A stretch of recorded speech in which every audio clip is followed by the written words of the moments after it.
Apocalypse 12. Un grand signe parut dans le ciel, une femme enveloppée, soleil, la lune sous ses pieds, et une couronne de 12 étoiles sur sa tête. Elle était enceinte et elle criait, étant en travail et dans les douleurs de l'enfantement. Un autre signe parut encore dans le ciel, et voici c'était un grand dragon rouge, ayant 7 têtes et 10 couronnes, et sur ses têtes 7 diadèmes. Sa queue entraînait les tiers de étoiles du ciel et les jetait sur la terre. Le dragon se tint devant la femme qu'il allait enfanter afin de dévorer son enfant lorsqu'elle aurait enfanté. Elle enfanta un fils qui doit paître toutes les nations avec une verge de fer. Et son enfant fut enlevé vers Dieu et vers son trône.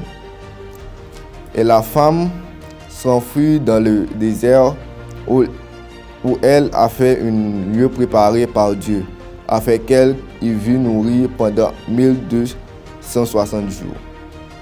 Et il y eut guerre dans le ciel. Michel et ses anges combattirent contre le dragon.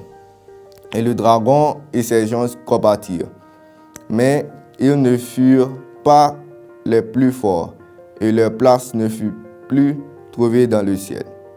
Et il fut précipité le grand dragon, le serpent ancien appelé Diable et Satan, celui qui séduit toute la terre. Et il fut précipité sur la terre et ses anges furent précipités avec lui. Et j'entendis dans le ciel une voix forte qui disait: Maintenant le salut est arrivé, et la puissance et le règne de notre Dieu et l'autorité de son Christ. Car il était précipité l'accusateur de notre frère, celui qui accusait devant notre Dieu jour et nuit. Ils l'ont vaincu à cause du sang de l'agneau et à cause de la parole de leur témoignage. Et ils n'ont pas aimé leur vie jusqu'à craindre la mort. C'est pourquoi réjouissez-vous, ceux et vous qui habitez dans les cieux.